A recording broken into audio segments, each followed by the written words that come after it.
Hello students, स्वागत है आप सभी का। आज का जो लेक्चर है वो है डीसी जनरेटर के अंदर एक दोष यानी फॉल्ट होता है जिसे कहते हैं कम्यूटेशन। यानी कम्यूटेटर पर जो फॉल्ट पाया जाता है उसे क्या बोला जाता है, कम्यूटेशन कहते हैं। और पिछली क्लास में पढ़ा था आर्मेचर रिएक्शन के बारे में, यानी आर्मेचर प्रतिक्रिया के बारे में। तो आप लोगों को वो वीडियो बहुत अच्छी लगी होगी, और अगर आपको कुछ समझ में नहीं आता है उस वीडियो के बारे में तो आप मुझे कॉमेंट करके पूछ सकते हैं। और आज का जो लेक्चर है वो आपको मैं पहले ही बता चुका हूँ, यानी कम्यूटेशन के बारे में है। और कम्यूटेशन क्या होता है और इसके कारण कौन कौन सी हानियाँ होती है या फिर कौन कौन से लॉसेज होते हैं, और इसे जनरेटर की जो मेन वोल्टेज है उस पर क्या क्या इफेक्ट पड़ते हैं, और अगर बात की जाए कि लोड पर क्या इफेक्ट पड़ेगा। तो इस इंटरेस्टिंग फैक्ट के लिए हमारे यूट्यूब चैनल पर बने रहें, और जिसने चैनल को सब्सक्राइब नहीं किया है तो चैनल को जल्दी से सब्सक्राइब कर लें, ताकि ऐसे इंटरेस्टिंग फैक्ट जानने के लिए हमारे चैनल पर अब लेटेस्ट वीडियो या फिर जैसे अपने अपलोड करेंगे तो आपको सबसे पहले आपको मिले। तो आज का जो टॉपिक है वो है कम्यूटेशन, यानी डीसी जनरेटर अपने चैप्टर चल रहा था।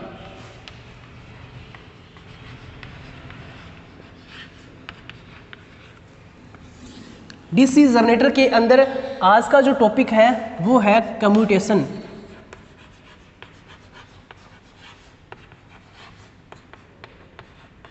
कम्यूटेशन को अगर आपको पता है कि कम्यूटेटर को हिंदी में क्या बोला जाता था, कम्यूटेटर को दिक् परिवर्तक, ठीक है।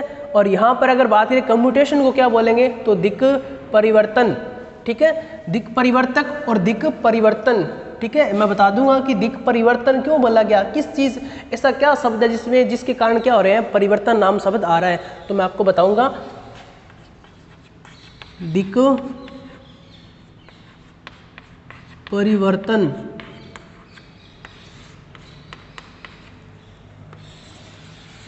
ठीक है। दिक् परिवर्तन क्या होता है, यानी अगर इसकी कम्यूटेशन की डेफिनेशन की बात की जाए कि अगर शॉर्ट सर्किट से पहले और शॉर्ट सर्किट के बाद कॉइल के अंदर, यानी कौन सी कॉइल की बात हो रही है, आर्मेचर के अंदर जो चालक लगाए जाते हैं उनमें अगर धारा की दिशा क्या होती है, प्रतिबल चेंज होती है, यानी धारा के अंदर क्या होता है, परिवर्तन होता है, तो उसे क्या कहते हैं, अपने कम्यूटेशन कहते हैं। और इस कम्यूटेशन के कारण क्या होता है कि आर्मेचर के जो ईएमएफ उत्पन्न हो रहा है उस ईएमएफ को बाहर लेने के लिए ब्रश लगाए जाते हैं, उन ब्रशों पर स्पार्किंग का मान बढ़ जाता है। तो इसलिए इसको क्या बोला जाता है, कम्यूटेशन, यानी दिक् परिवर्तन। दिक् परिवर्तन के अंदर तो क्या आता है कि परिवर्तन किसके अंदर है, यानी धारा के अंदर जो कॉइल लगाई गई है आर्मेचर की, उनमें क्या होता है, परिवर्तन होता है, उसे क्या कहते हैं, दिक् परिवर्तन, ठीक है। अब बात करते हैं कि मैं 3 डायग्राम बना रहा हूँ, आपको डेफिनेशन समझ में आ गई होगी कि शॉर्ट सर्किट से पूर्व व शॉर्ट सर्किट के बाद जो धारा में परिवर्तन होता है उसे क्या बोला जाता है, कम्यूटेशन, ठीक है। अब मैं आप 3 डायग्राम बना रहा हूँ, उस डायग्राम की सहायता से आपको अच्छे से समझ में आएगा। ये जो मैं बना रहा हूँ ये है कम्यूटेटर। कम्यूटेटर आपको पता है कि ये कम्यूटेटर का भाग है, इसमें ये 1 खंड 2 3 और 4 खंड लगाए गए हैं। और जो बीच के अंदर जो मैं डार्क भाग कर रहा हूँ ये कौन सा, ये खंड है, इसमें क्या भरा जाता है, अब्रक भरा जाता है। आपने कम्यूटेटर को देखा होगा कि जिसके अंदर क्या होते हैं, खंड खटे होते हैं, जिसमें क्या भरा जाता है, अब्रक भरा जाता है। तो ये जो खंड है जिसमें क्या भरा जाएगा, अब्रक भरा जाता है, ताकि एक सेगमेंट दूसरे सेगमेंट से क्या रहे, अलग रहे। 1 2 3 और 4। ऐसा ही अपने एक और डायग्राम बनाएंगे।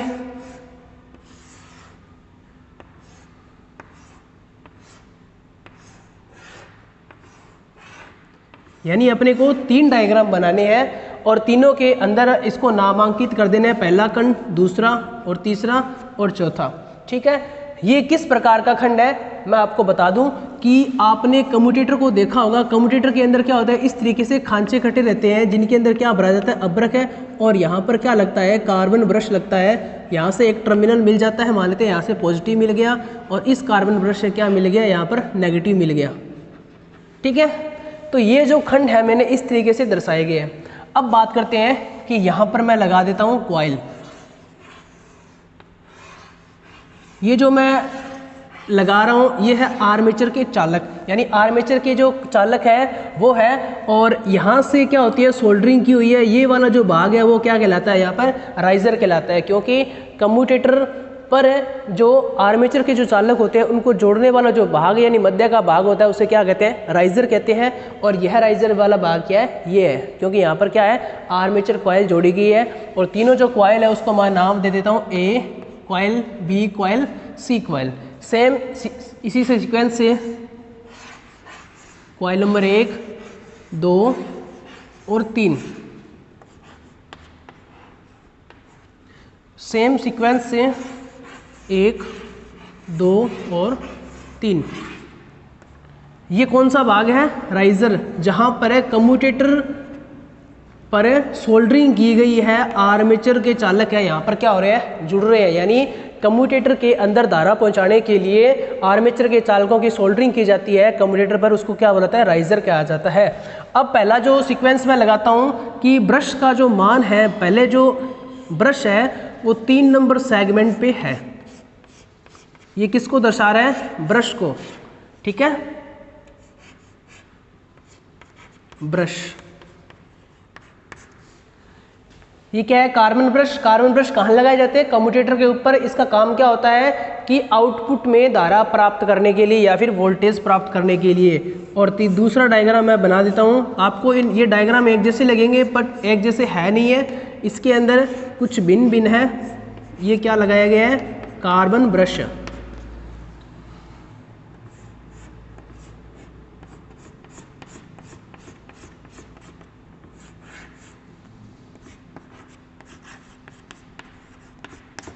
ठीक है, तो समझ में आ गया आपको ये तीनों डायग्राम। ये आर्मेचर की कॉइल्स दर्शाई गई है, ये कम्यूटेटर का जो खंड भाग है, और ये ब्रश लगाया गया है। ठीक है, आपको पता है कि आर्मेचर जब क्लॉकवाइज डायरेक्शन में होता है तो ब्रश अपने को प्रतीत होते हैं वो एंटी क्लॉक डायरेक्शन में चल रहे हैं। यानी अगर आर्मेचर की घुमाव दिशा क्लॉकवाइज है तो ब्रशों की क्या होगी, जस्ट एंटी क्लॉकवाइज होगी। ठीक है, तो सबसे पहला जो डायग्राम है वो दर्शाया गया है शॉर्ट सर्किट से पूर्व। तो मैं लिख देता हूँ यहाँ पर शॉर्ट सर्किट से पूर्व। उसका बाद का जो डायग्राम है वो है शॉर्ट सर्किट के दौरान।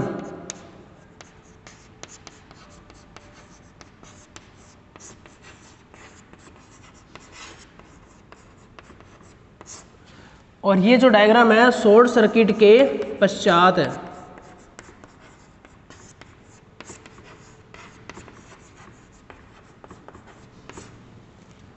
ये तीनों चीजें आपको समझ में आ रही है? अगर नहीं आ रही है तो कोई बात नहीं, मैं समझाने का प्रयास करूंगा आपको। देखिए, अब आपको पता है कि आर्मेचर चुंबकीय क्षेत्र में घूम रहा है, तो आर्मेचर ने क्या किया, चालक ने चुंबकीय परिरेखा को छेदन किया, जिसके कारण क्या हुआ कि इन कॉइल्स के अंदर क्या हुआ कि धारा फ्लो हुआ। अब ये धारा फ्लो हो रही है तो आपको पता है कि जो कार्बन ब्रश है इससे क्या होते हैं, अपने आउटपुट में धारा या फिर वोल्टेज क्या करते हैं, इससे प्राप्त करते हैं। तो कॉइल, अब देखिए ये जो ब्रश है इस पर कौन सी कॉइल आ रही है, कॉइल नंबर बी और कॉइल नंबर सी। इसके अंदर धारा का जो फ्लो होगी, डायरेक्शन होगी, वो क्या होगी, इस तरीके से होगी। यानी कार्बन ब्रश को शॉर्ट सर्किट से पूर्व की अपने देख रहे हैं, तो पूर्व के अंदर क्या होता है कि ब्रश के अंदर धारा कौन कौन सी कॉइल से आ रही है, यानी कॉइल बी और कॉइल सी से क्या हो रही है, आउटपुट धारा मिल रही है और किसी से धारा नहीं मिल रही है। यहां तक सभी को समझ में आ गया? अब बात करते हैं शॉर्ट सर्किट के दौरान, यानी जैसे क्या हुआ कि आर्मेचर थोड़ा सा घूर्णन करेगा यानी घूमना स्टार्ट करेगा, तो ब्रश क्या आएगा कि 3 पे था पहले कंप्लीट, अब क्या आ गया, थोड़ा सा आगे चलेगा। यानी ब्रश आगे चलने का मतलब है कि कम्यूटेटर क्या है, घूम रहा है, ब्रश क्या होते हैं, स्थिर होते हैं। तो अब मान लेते हैं कि यहाँ पर ब्रश आ गया, पोजीशन क्या है ब्रश की, यहाँ पर है। अब बात करते हैं कि पहले बी और सी से क्या हो रही थी, धारा फ्लो हो रही थी। अब आपको पता है कि जो कॉइल नंबर है बी, कॉइल बी है, वो क्या हो जाएगी, शॉर्ट सर्किट हो जाएगी, यानी लघु परिपथ हो जाएगा। कैसे होगा, आपको पता है कि अगर मैं पूरे लोहे का कम्यूटेटर बना देता तो जो कॉइल लगाई जाती है वो आपस में क्या हो जाती, शॉर्ट सर्किट हो जाती। इससे बचने के लिए क्या लगाया गया, इसके बीच में अब्रख लगाया गया, यानी अब्रख लगाया गया ताकि एक कॉइल दूसरी कॉइल से क्या रहे, अलग रहे, ताकि बीच में क्या है, रोधन पदार्थ लगाया गया। अगर मैं इस रोधन पदार्थ को ऐसे यहाँ पर इसको यूँ कोई वायर लेके मैं इस तरीके से इसको शॉर्ट कर दूँ तो ये वाली जो कॉइल है वो क्या हो जाएगी, शॉर्ट सर्किट हो जाएगी। तो उसी दौरान क्या होता है कि जब ब्रश यहाँ पर आता है तो सेगमेंट 3 को भी टच करता है और सेगमेंट 2 को भी टच करता है। तो ये कार्बन ब्रश चालक होने के कारण क्या होगा कि जो कॉइल बी है वो क्या हो जाएगी, शॉर्ट सर्किट हो जाएगी और इसमें जो धारा का मान होगा वो क्या हो जाएगा, 0 हो जाएगा। अब क्या होगा कि जो ब्रश होगा यानी वो कहाँ से धारा प्राप्त करेगा, वो कॉइल ए से धारा प्राप्त करेगा और कॉइल सी से धारा प्राप्त करेगा। यहाँ तक सभी को समझ में आया? यानी कॉइल ए से धारा प्राप्त करेगा और कॉइल सी से करेगा। उस टाइम क्या होता है कि कॉइल बी शॉर्ट सर्किट हो जाएगी, इसमें कोई भी धारा फ्लो नहीं होगी। ठीक है, यानी शॉर्ट सर्किट के दौरान शॉर्ट सर्किट होगी कॉइल। अब बात करते हैं तीसरे डायग्राम की ओर। अब क्या होता है कि ब्रश जैसे आगे चलेगा तो 2 नंबर सेगमेंट पे आ गया, यानी ये पोजीशन किसकी जैसी है, सेम पहले वाले डायग्राम की तरीके से है। तो अब क्या होगा कि कॉइल ए, बी और सी, इसमें जो धारा, अब धारा कहाँ से आएगी, कॉइल ए से और कॉइल बी से, क्योंकि देखिए इधर कि कॉइल के अंदर ब्रश दूसरे सेगमेंट को टच कर रहा है, दूसरे सेगमेंट के कॉइल कौन कौन सी जुड़ी हुई है, कॉइल ए और कॉइल बी जुड़ी है। अब क्या होता है कि इसके अंदर कॉइल बी में देखें, यहाँ पर कॉइल बी के अंदर जो डायरेक्शन थी धारा की वो कैसे थी, क्लॉकवाइज थी। डायरेक्शन क्या थी धारा की, क्लॉकवाइज। अब जैसे क्या हुआ कि शॉर्ट सर्किट के बाद क्या हुआ कि जो धारा की बी के अंदर डायरेक्शन है वो क्या होगी, एंटी क्लॉक, यानी इस तरीके से होगी, इस तरीके से। और पहले क्या थी, क्लॉकवाइज थी, यानी शॉर्ट सर्किट से पूर्व क्या थी, कॉइल बी में धारा की दिशा क्लॉकवाइज थी। अब शॉर्ट सर्किट के बाद क्या हुआ कि कॉइल में धारा का जो फ्लो है वो क्या हो गया, एंटी क्लॉकवाइज हो गया। तो उसके कारण क्या होता है कि यहाँ पर बैक ईएमएफ उत्पन्न होता है, एक ईएमएफ उत्पन्न होता है जो क्या करता है कि जो मेन वोल्टेज का विरोध करता है। तो इसे क्या कहा जाता है, कम्यूटेशन कहते हैं। मैंने डेफिनेशन के अंदर बताया था कि शॉर्ट सर्किट से पूर्व और शॉर्ट सर्किट के बाद जो धारा में, कॉइल के अंदर जो धारा में परिवर्तन होते हैं उसी को बोला जाता है कम्यूटेशन। यानी पहले क्या हुआ, धारा क्लॉकवाइज थी और जस्ट शॉर्ट सर्किट के बाद क्या हुआ कि धारा क्या होगी, एंटी क्लॉकवाइज होगी, जिसके कारण क्या होगा कि धारा की दिशा चेंज होने से क्या होता है कि आपको पता है कि इसके जस्ट ईएमएफ पर यानी फ्लक्स बनेगा और फ्लक्स क्या करेगा कि एक बैक ईएमएफ का निर्माण करेगा, जिसके कारण क्या होगा कि मेन वोल्टेज का विरोध करेगा और मेन वोल्टेज के विरोध से क्या होगा कि कम्यूटेटर पर स्पार्किंग का मान बढ़ जाएगा। यहाँ तक सभी को समझ में आया? यानी अब कॉइल जो धारा होगी वो कॉइल ए से मिलेगी और कॉइल बी से मिलेगी।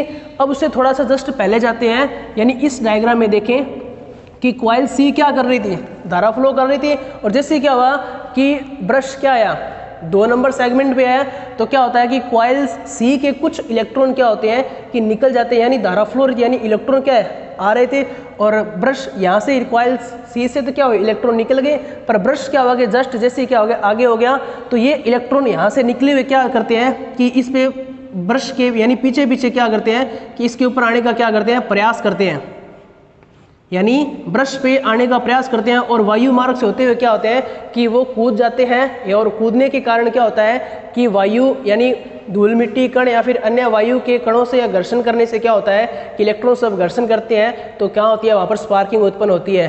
तो ये स्पार्किंग हो जाती है और स्पार्किंग होने के कारण क्या होगा कि कम्यूटेटर का जो खंड है वो गर्म हो जाएगा और गर्म होने के कारण क्या होगा कि इसमें जो अब्रक लगाया गया है वो भी क्या निकल सकता है या फिर डैमेज हो सकता है। अगर ज़्यादा हीट होने के कारण क्या होता है कि कम्यूटेटर भी खराब ही हो सकता है और उसके ऊपर क्या है कि ब्लैक सा भी जम जाएगा, जिसके कारण क्या होता है कि जो ब्रश है वो सही से संपर्क नहीं बना पाएंगे, इसलिए इसकी जो एफिशिएंसी है वो घट जाती है और रियल जो वोल्टेज मिलनी चाहिए वो अपने को नहीं मिलेगी, क्योंकि धारा परिवर्तन से एक बैक ईएमएफ बढ़ेगा और वो क्या करेगा, मुख्य वोल्टेज का विरोध करेगा। तो ये चीज़ आपको समझ में आई कि कम्यूटेशन क्या होता है। पहली पोजीशन के अंदर कॉइल बी और सी से धारा मिल रही थी, कोई दिक्कत नहीं है। अब जैसे क्या हुआ कि यहाँ पर गए तो ये क्या हुआ, कॉइल ये क्या हो जाएगी, शॉर्ट सर्किट हो जाएगी, इसमें धारा का मान क्या होगा, बिल्कुल 0 होगा।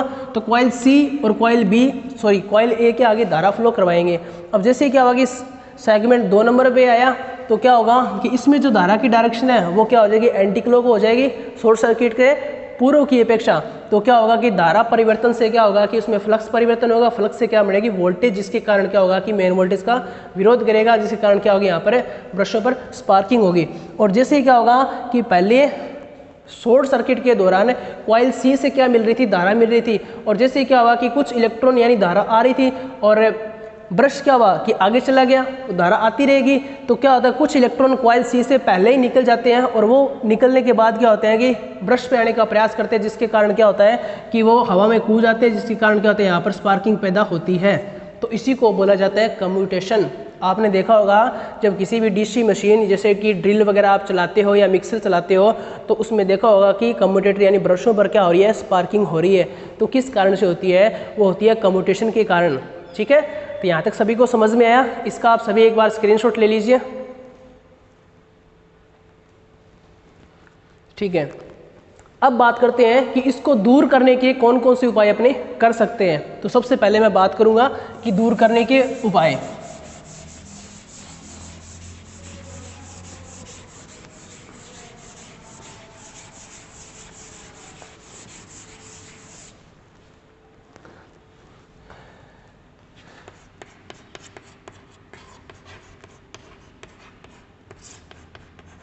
निवारण कैसे करेंगे, तो सबसे पहला जो काम होता है वो आता है कि श्रेणी के अंदर अपने को उच्च मान के प्रतिरोध क्या जोड़ना है, प्रतिरोध जोड़ना है। आर्मेचर कॉइल्स के श्रेणी क्रम में प्रतिरोध का मान जोड़कर, श्रेणी में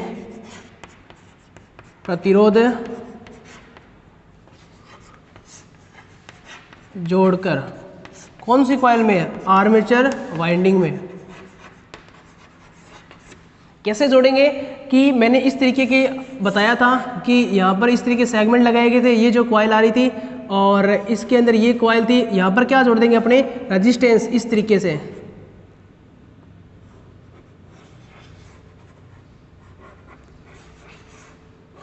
इस तरीके से।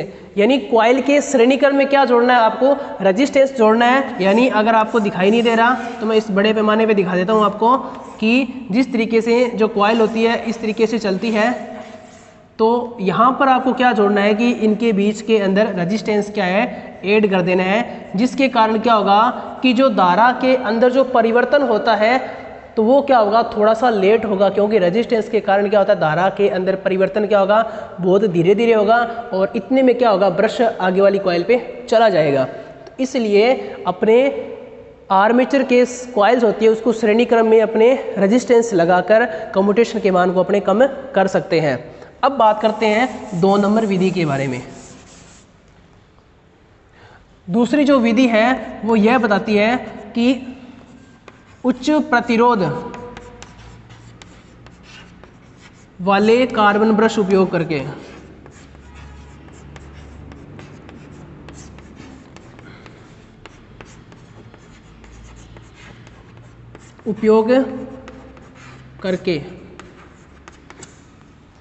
उच्च मान के कार्बन ब्रश क्या करने हैं आपको, उच्च प्रतिरोध के कार्बन ब्रश आपको क्या करने हैं, यूज करने हैं। यानी एक मेटल ग्रेफाइट के जो ब्रश आते हैं वो क्या होते हैं, उनका रेजिस्टेंस क्या होता है, उच्च होता है। और उनका अगर वोल्टेज ड्रॉप का मान भी देखें तो 1.5 वोल्ट क्या होता है, उनका वोल्टेज ड्रॉप होता है। तो ऐसे करके आप उनके अगर उच्च मान के रेजिस्टेंस वाले ब्रश लगाओगे तो वहाँ पर जब धारा का मान जो परिवर्तन हो रहा है वो क्या होगा, जैसे ही ब्रशों पे जाएगा तो ब्रशों का रेजिस्टेंस होगा, जिसके कारण क्या होगा, धीरे धीरे यानी धारा में परिवर्तन धीरे धीरे होगा। और जैसे ही क्या होता है कि कॉइल जब शॉर्ट होती है तो उसमें धारा का मान 0 होता है। ठीक है, तो जैसे ही ब्रश आगे वाली कॉइल पे जाएगा तो जो धारा आ रही है उसमें जो परिवर्तन है वो क्या होंगे, धीरे धीरे होंगे।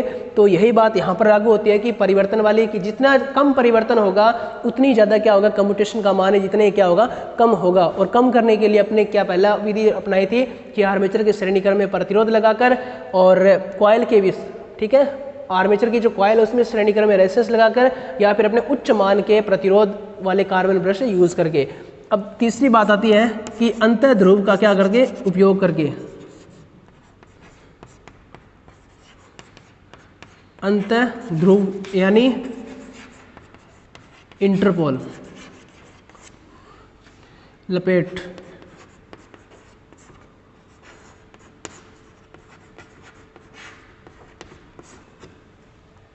यानी इंटरपोल जो वाइंडिंग होती है उसका उपयोग करके आप कम्यूटेशन को क्या कर सकते हो, दूर कर सकते हो। सबसे ज़्यादा जो क्वेश्चन पूछे जाने वाला वो यही क्वेश्चन है कि कम्यूटेशन को कम करने के लिए किस प्रकार की वाइंडिंग का उपयोग किया जाता है। तो आपको क्या बताना है, कम्यूटेशन को कम करने के लिए इंटरपोल वाइंडिंग का उपयोग किया जाता है। और मैंने पहली क्लास में बताया था कि विचुंबकन प्रभाव को दूर करने के लिए किस प्रकार की वाइंडिंग लगाई जाती है, तो वहाँ पर आएगा कंपनसेटिंग वाइंडिंग। कंपनसेटिंग वाइंडिंग से क्या कर सकते हैं अपने विचुंबकन प्रभाव को दूर, और इंटरपोल वाइंडिंग से कर सकते हैं अपने कम्यूटेशन प्रभाव को कम कर सकते हैं। ये कैसे होगा, तो इसके बारे में बता दूं कि ये जो वाइंडिंग होती है वो आर्मेचर के श्रेणी क्रम में लगाई जाती है। इंटरपोल वाइंडिंग कहाँ जोड़ी जाती है, आर्मेचर के श्रेणी क्रम में। यानी इस तरीके का क्या होता है, स्टेटर होता है मशीन का, डीसी मशीन का, ठीक है, और यहाँ पर लगाए जाते हैं मेन पोल, यानी मुख्य पोल लगाए जाते हैं, ठीक है, मेन पोल लगाए जाते हैं। और अब बात करते हैं कि ये अपने पास दो टाइप का, चार पोल वाला क्या है अपने पास, एक अल्टरनेटर है, यानी इंटरपोल यूज करना। इंटरपोल क्या होते हैं कि ऐसे पोल जो क्या होते हैं कि मुख्य पोलों के बीच में क्या होते हैं, स्थापित होते हैं। जैसे यहाँ पर लगा दिया एक पोल, एक यहाँ लगा दिया, और एक यहाँ पर लगा दिया, और एक यहाँ पर लगा दिया। यानी इंटरपोल क्या होते हैं कि मुख्य पोलों के बीच में जो स्थापित पोल होते हैं उसे क्या कहते हैं, इंटरपोल कहते हैं। और इनका जो मान होता है वो मुख्य पोलों का कितना होता है, 1/3 साइज है, 1/3 होता है। कैसे कि अगर आप 3 सेंटीमीटर का एक बड़ा पोल यूज़ कर रहे हो, यानी 3 सेंटीमीटर का एक बड़ा पोल यूज़ कर रहे हो, एन पोल है, तो 1 सेंटीमीटर का आपको कौन सा करना पड़ेगा, इंटरपोल यूज़ करना पड़ेगा, ठीक है। 1/3 का मतलब समझ में आ गया सभी को। यानी सीधी सीधी बात क्या है कि मुख्य पोलों का साइज़ बड़ा होगा और इंटरपोलों का क्या होता है, उनसे 1/3 क्या होगा, छोटा होगा। अगर ये 6 सेंटीमीटर के हैं तो ये कितने होंगे, 2 सेंटीमीटर के अपने उपयोग करेंगे। अब दूसरा जो पॉइंट आता है वो ये आता है कि इनकी जो ध्रुवता यानी पोलरिटी होती है वो आर्मेचर की घुमाव दिशा के मुख्य पोलों के जस्ट आगे वाला पोल होएगा। जैसे कि बात करें कि आर्मेचर की घुमाव दिशा क्या है, ये वाली है यानी क्लॉकवाइज है, तो यहाँ पर मुख्य पोल क्या है, एन है, तो जस्ट आगे वाला जो इंटरपोल होगा उसकी जो ध्रुवता होगी वो क्या होगा, एन होगा।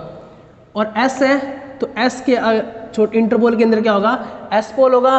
और उसके बाद जस्ट एस वाला है तो एस आ गया, और यहाँ पर एन है तो एन पोल, यानी आगे वाले आने वाले पोल की क्या होती है, बराबर होती है। यानी मुख्य पोलों की जैसे एन पोल है तो जैसे डायरेक्शन होगी डी ओ आर, जिसे डायरेक्शन ऑफ रोटेशन कहते हैं, तो आगे आने वाले पोलों की क्या होगी, समान होगी, ठीक है।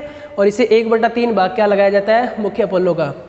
अब बात करते हैं कि इसका जो एयर गैप होता है, एयर गैप होता है वो क्या होता है, ज़्यादा होता है। यानी मुख्य पोलों का जो वायु अंतराल होता है वो क्या है, बहुत ही कम है। यानी ये आर्मेचर है और इनके बीच में देखो वायु अंतराल क्या है, बहुत ही कम है। बट यहाँ पर देखिए कि जो इंटरपोल होती है इनके मध्य क्या होता है, वायु अंतराल ज़्यादा होता है। तो इसलिए कहा जाता है, ये वायु अंतराल क्यों ज़्यादा रखा जाता है, ताकि इंटरपोल संतृप्त अवस्था में न हो। यानी इनका एयर गैप ज़्यादा क्यों रखा जाता है, ताकि ये जल्दी से क्या हो, संतृप्त अवस्था में न आए, ऐसा कुछ कहा जाता है। और मुख्य पोल क्या होते हैं, बड़े होते हैं, और इंटरपोल क्या होते हैं, छोटे होते हैं। इनके अंदर वायु अंतराल क्या होता है, ज़्यादा होता है। और ये आर्मेचर के श्रेणी क्रम में जोड़े जाते हैं और ये स्थापित कहाँ होते हैं, मुख्य पोलों के बीच में। अब आर्मेचर के श्रेणी क्रम में कैसे जोड़ेंगे, ये एन पोल आ गया, ये एस पोल आ गया, ठीक है। अब मैंने यहाँ पर लगा दिया एक छोटा सा इंटरपोल, यानी ये इसकी डायरेक्शन वाला एस पोल और इसकी डायरेक्शन वाला यहाँ पर लगा दिया एन पोल, इंटरपोल आ गया। अब बात करते हैं कि यहाँ पर लगाया गया आर्मेचर, इसकी जो वाइंडिंग होती है, इसके जो कनेक्शन है इस तरीके से कर लेंगे अपने। यहाँ वाला जो टर्मिनल है वो निकलेगा F1 और यहाँ वाला आ जाएगा F2, ठीक है, फील्ड के। अब यहाँ की जो इंटरपोल की जो वाइंडिंग है वो की जाती है इस तरीके से, इसका टर्मिनल यहाँ मिला दिया। अब इसका जो सेकंड जाएगा वो आर्मेचर के होते हुए यूँ और यहाँ से इस तरीके से आ जाएगा, और ये वाला इसका जो सेकंड है वो यहाँ से निकल गया। ये क्या कहलाएगा, A1 और ये क्या कहलाएगा, A2। यानी आर्मेचर के श्रेणी क्रम में संयोजित की जाती है इंटरपोल वाइंडिंग को और मुख्य पोलों के मध्य स्थापित किया जाता है। एयर गैप का मान ज़्यादा होता है और साइज़ क्या होता है, मुख्य पोलों से 1/3 होता है। ठीक है, यहाँ तक सभी को समझ में आ गया। आर्मेचर किस क्रम में जोड़ी जाती है, श्रेणी क्रम में। ऐसी कौन सी वाइंडिंग है जो आर्मेचर के श्रेणी क्रम में जोड़ी जाती है, कंपनसेटिंग वाइंडिंग, सीरीज वाइंडिंग और इंटरपोल वाइंडिंग। समझ में आ गया सभी को। अब बात करते हैं कि इंटरपोल वाइंडिंग द्वारा स्थापित जो फ्लक्स होता है वो क्या करता है कि आर्मेचर के जो फ्लक्स है क्या करेगा, सहयोग करेगा और उसका क्या करेगा, विरोध करेगा। यानी आर्मेचर कॉइल के अंदर जैसे क्या हुआ कि ये फील्ड पोल यानी इंटरपोल जो अपना क्या है कि चुंबकीय फ्लक्स स्थापित करेंगे, इससे जो वोल्टेज बनेगी वो आर्मेचर कॉइल के अंदर जो धारा परिवर्तन से वोल्टेज बननी थी उसका क्या करेंगे, ये विरोध करेंगे, जिसके कारण वो वोल्टेज क्या हो जाएगी, वहीं से खत्म हो जाएगी और जिसके कारण मेन वोल्टेज क्या होगी, कमी नहीं आएगी और वहाँ पर स्पार्किंग भी नहीं होगी और इस कारण से इंटरपोल का उपयोग किया जाता है। तो सभी को समझ में आ गया इंटरपोल का उपयोग कैसे किया जाता है और इस करने का कारण क्या है और किस क्रम में संयोजित किया जाता है और इसके इंटरपोल की कुछ क्या क्या मेन बातें हैं। अब बात करते हैं अपने अगला पॉइंट।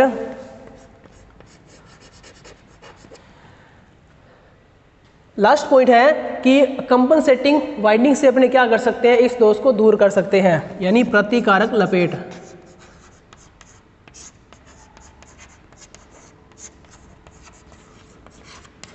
उपयोग करके।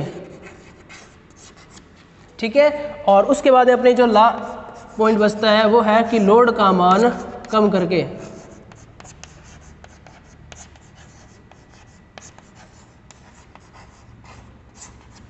लोड का मान कम करके अपने क्या कर सकते हैं, कम्यूटेशन को दूर कर सकते हैं। तो यहाँ तक थी आज की जो क्लास है कि कम्यूटेशन के बारे में। कम्यूटेशन समझ में आया कि शॉर्ट सर्किट से पूर्व और शॉर्ट सर्किट के बाद जो होने वाले धारा में परिवर्तन वो क्या कहते हैं, कम्यूटेशन कहते हैं। और इसमें जो कॉइल क्या होती है, शॉर्ट सर्किट हो जाती है और उसके बाद में उसमें क्या होता है, धारा में परिवर्तन हो जाता है। यानी पहले क्लॉकवाइज थी और उसमें क्या होता है, एंटी क्लॉक, जिसके कारण क्या होगा, उसमें ईएमएफ बढ़ेगा और मुख्य वोल्टेज का क्या करेगा, विरोध करेगा।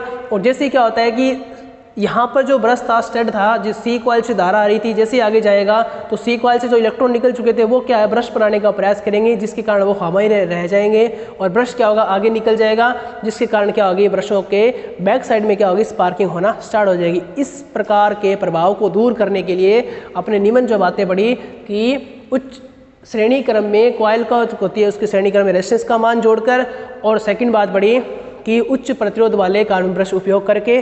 तीसरी बात जो मेन मोस्ट इंपॉर्टेंट जो पूछी जाती है वो है कि इंटरपोल उपयोग करके, यानी इंटरपोल जो यूज़ करके वो कम्यूटेशन प्रभाव को कम कर सकते हैं। ये मुख्य पोलों के 1/3 भाग का होता है और मुख्य पोलों के मध्य स्थापित किया जाता है। और आगे आने वाले जो पोल मुख्य पोल है उसके क्या होता है, सेम डायरेक्शन, यानी एन पोल, ये भी क्या होगा, एन पोल होगा। और ये क्या करेंगे कि मेन वोल्टेज बढ़ाकर उसका क्या करेंगे, विरोध करेंगे। तो यहाँ तक सभी को समझ में आया, कंपनसेटिंग वाइंडिंग को यूज़ करके या फिर अपने लोड को कम करके इस प्रकार के प्रभाव को दूर कर सकते हैं। तो आज की क्लास में इतना ही। आई होप आपको समझ में आया होगा कि जो मैंने पढ़ाया। अगर आपको कुछ समझ में या फिर कुछ करेक्शन आपको दिखती है कि सर ऐसा नहीं होना चाहिए, ऐसा होना चाहिए, या फिर कुछ समझ में नहीं आया, तो आप मुझे कमेंट बॉक्स में कमेंट कर सकते हैं। और ऐसे इंटरेस्टिंग फैक्ट के लिए बने रहे हमारे यूट्यूब चैनल के साथ है और इसे ज़्यादा से ज़्यादा शेयर करें, ताकि और जो IT कर रहे हैं या फिर जिसने कर ली है उन्हें कम्यूटेशन के बारे में नहीं पता तो वो कम्यूटेशन के बारे में जान चुके होंगे। अगर नहीं जाने तो इस वीडियो के जरिए वो एकदम परफेक्ट तरीके से आ सकते हैं। और इसके अंदर एग्जाम के अंदर अगर क्वेश्चन कैसे पूछाते हैं वो भी मैंने बता दिए हैं। तो ऐसे इंटरेस्टिंग फैक्ट के लिए हमारे यूट्यूब चैनल पर बने रहें। जय हिंद, जय भारत।